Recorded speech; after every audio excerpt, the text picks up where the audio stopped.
Estamos chegando com informações atualizadas para aposentados, pensionistas, beneficiários do BPC e também do Bolsa Família. Sejam todos bem-vindos ao nosso canal. Quero aproveitar o ensejo e convidar para você fortalecer o nosso trabalho, deixando o seu like, deixando o seu comentário e também o seu hypar. Olha, meus amigos, a Caixa Econômica Federal paga hoje o Bolsa Família para os beneficiários com NIS terminado em 8. Ou seja, você é beneficiário do Bolsa Família? Seu NIS, número de inscrição social, é terminado em 8, pois é, a grana está na conta no dia de hoje, dia 27 de outubro de 2026, juntamente com os adicionais. Tem um adicional de R$ 150 para crianças com idade de 0 a 7 anos, tem um adicional de R$ 50 para crianças com idade de 7 a 18 anos incompletos e também tem 6 parcelas de R$ 50 para os recém-nascidos, que são aquelas crianças com idade de 0 a 6 meses. É importante, meus amigos, manter a vacinação em dia,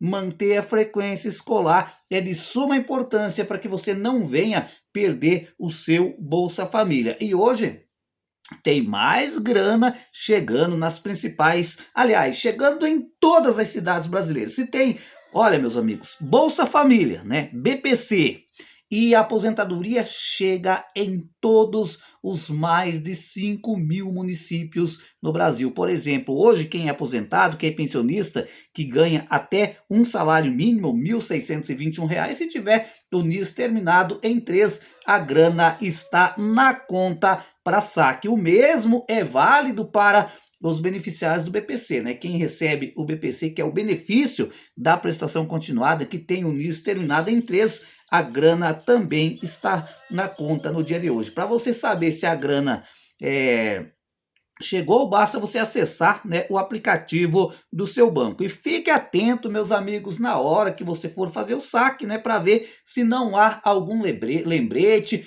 alguma notificação por parte do INSS. César, mas quais notificações o INSS pode enviar no momento de fazer o saque? Como, por exemplo, né, se você, porventura, precisar fazer a prova de vida, ou talvez, né, você precisa fazer uma perícia médica, uma avaliação social.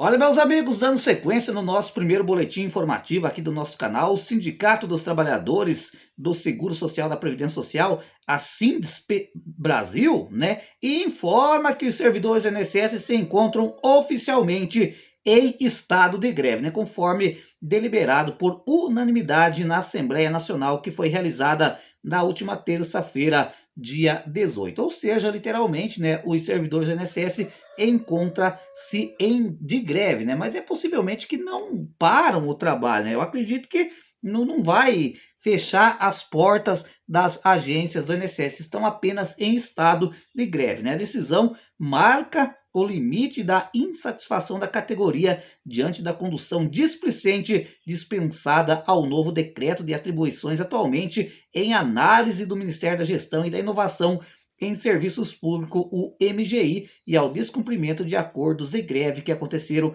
em 2022 e 2024. O sindicato alerta para o risco eminente da extinção do cargo de técnico do seguro social responsável por atividades de alta complexidade nas análises de direitos previdenciários.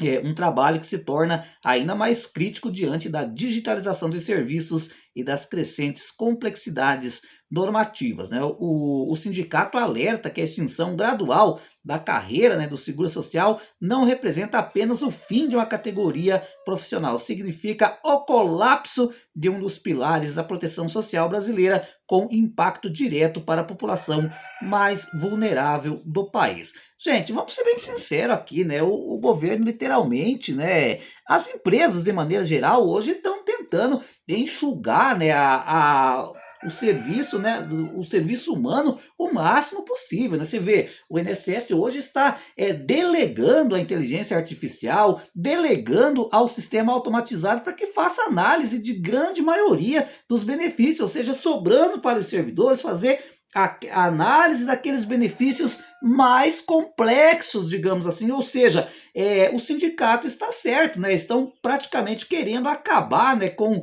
a carreira, né, do pessoal, né, que do, como que se diz por aí, né, do servidor, né, que trabalha ali, que faz a análise do benefício, tem um nome, né, certo, né, para esse trabalhador, né, o que faz a análise ali do benefício, né, ou seja, é bastante complicado esse tipo de situação. Agora, só espero, meus amigos, que essa greve, né, não acabe prosperando e de repente o INSS venha a fechar as portas, né? Eu estava me referindo ao técnico de seguro social, né?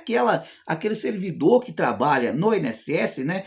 Que não tem ensino superior, digamos assim, ou seja, meio que tá acabando, né, com esse tipo de serviço dentro do INSS. E o sindicato vem alertando sobre isso. Agora, obviamente que o INSS, com os servidores se encontram em estado de greve também, né, porque o governo não cumpriu os acordos da greve de 2022 e 2024. O que acontece? Quando tem greve dos servidores do INSS, o governo vai lá, né, o governo de plantão, seja lá quem for, ó, faz um monte de promessa no ouvido do servidor, né? Mas aí o governo faz de conta que esqueceu tudo aquilo que foi combinado.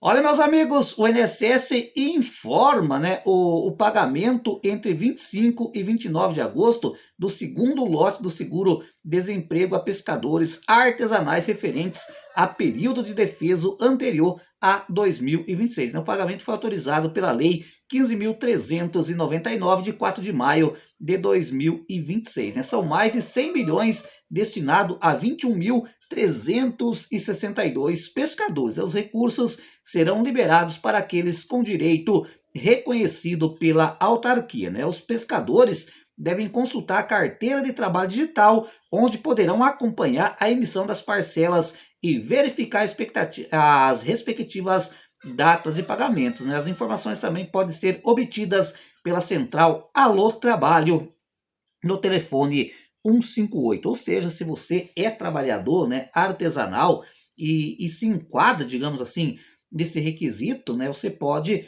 consultar para ver se você vai botar a mão na grana, literalmente. Olha, meus amigos, vamos falar mais um pouco do projeto de lei, o PL 1439 de 2025, né? É um projeto de lei que visa conceder passagens aéreas gratuitas para quem precisa fazer tratamento médicos, né, em outras localidades. Porque hoje, infelizmente, a gente sabe que muitas pessoas, né, que estão adoentadas, né, precisam se deslocar 300, 400, até mesmo 500 quilômetros, né, para buscar um atendimento. Né? E se esse projeto de lei for aprovado, né, que está em tramitação lá na Câmara dos Deputados, o que vai acontecer? Né, se a cidade for muito longe, o governo vai ter que pagar uma passagem aérea. Ainda se, por exemplo, se for uma pessoa idosa, uma pessoa com deficiência, o governo vai ter que pagar também a viagem do acompanhante. Esse projeto ainda está em análise. Ah, César, mas é um projeto de lei difícil de ser aprovado. Realmente, gente, realmente é um projeto de lei, né, que é bastante complexo, digamos assim, mas eu acho, se houvesse a união entre o governo federal, os estados e municípios, era um projeto, né, que poderia ser viável, né, porque realmente é muito difícil, gente. Pessoas idosas, pessoas com deficiência, até mesmo uma pessoa normal, né, viajar aí 300, 400, 500 quilômetros para fazer um tratamento de saúde, né, é muito penoso, né, a pessoa literalmente cansa demais. Eu sou favorável a esse projeto de lei, mesmo sabendo das dificuldades, né, de ser aprovado um projeto como esse. Olha, meus amigos, chegou aqui uma pergunta. César, quem recebe o benefício por incapacidade? Né? A pergunta ela foi bem clara. Perguntou dos 3 benefícios por incapacidade: auxílio doença, BPC e aposentadoria por invalidez. Se pode ter poupança? Gente, é claro que pode ter poupança, né? Quem recebe qualquer tipo de benefício por incapacidade, seja ela temporária ou permanente, pode ter poupança, né? Agora, no caso do BPC, é preciso ficar atento, por exemplo, né? Da pessoa movimentar muitos valores, de repente, a pessoa do nada aí coloca R$ 300 mil na poupança, né? Aí liga um alerta na Receita Federal. É importante salientar, gente, que o INSS ele não tem acesso aos dados bancários, né, das pessoas, seja ela aposentada ou não, né? O que que liga alerta no INSS, por exemplo, é quando, né, a Receita, o banco comunica a Receita Federal, né? De repente a pessoa nunca movimenta nada, né? E do nada coloca R$ 300 mil lá na poupança, né? Aí nesse caso pode acontecer do banco, né, comunicar a Receita Federal e aí o INSS tem acesso, porque o INSS tem acesso aos dados da Receita Federal, né? Mas vamos imaginar que você recebe aposentadoria por invalidez, um auxílio doença, ou até mesmo um BPC, coloca lá 100, 200, R$ 300, né, para se precaver para o futuro, não tem problema algum, pode colocar sem medo de perder o benefício. E uma outra pergunta que chegou também aqui é se quem acabou de se aposentar pode trabalhar de carteira registrada, né? Uma senhora, ela não citou qual a idade que tem, ela falou que se aposentou há 3 meses atrás e já recebeu uma oferta de emprego em uma outra loja e ela está pensando seriamente de aceitar, né, esse novo trabalho, mas ela está com medo de perder a aposentadoria, né? Pode trabalhar sim, né? Não tem problema nenhum de carteira registrada. O único problema é o que que é? É que você vai trabalhar todos os meses, vai vir descontado o INSS e você simplesmente não pode se aposentar de novo ou então pedir uma revisão do seu benefício lá na frente. Mas pode trabalhar sem medo, né? Vamos imaginar que você ganha aí R$ 3.000 por mês. Todos os meses, né, vai vir um percentual descontado do INSS, mas você, digamos assim, não terá outros direitos,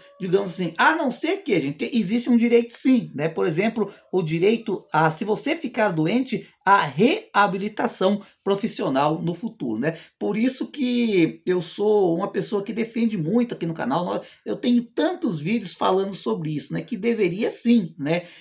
Vamos imaginar que você se aposentou, entrou a trabalhar, trabalhou 5 anos, né? Poderia pedir, digamos assim, para uma revisão para aumentar o salário, né? Seria bastante interessante, mas por enquanto ainda não, né? Você não perde o seu benefício. Gente, só que, tem um porém aqui. Isso é válido para benefícios previdenciários. Agora, se você se aposentou por invalidez, aí não. Aí, nesse caso, você não pode voltar ao mercado de trabalho. Para você voltar ao mercado de trabalho, né, você perde o seu benefício. E, aliás, não precisa nem assinar carteira. Você pode, se você voltar a trabalhar, digamos assim, de maneira informal, sem registrar carteira, e se alguém descobrir, te denunciar para o INSS, você perde o seu benefício por incapacidade também, né? Então pode voltar na ativa, pode voltar a trabalhar aquele que se aposentou por idade ou tempo de contribuição.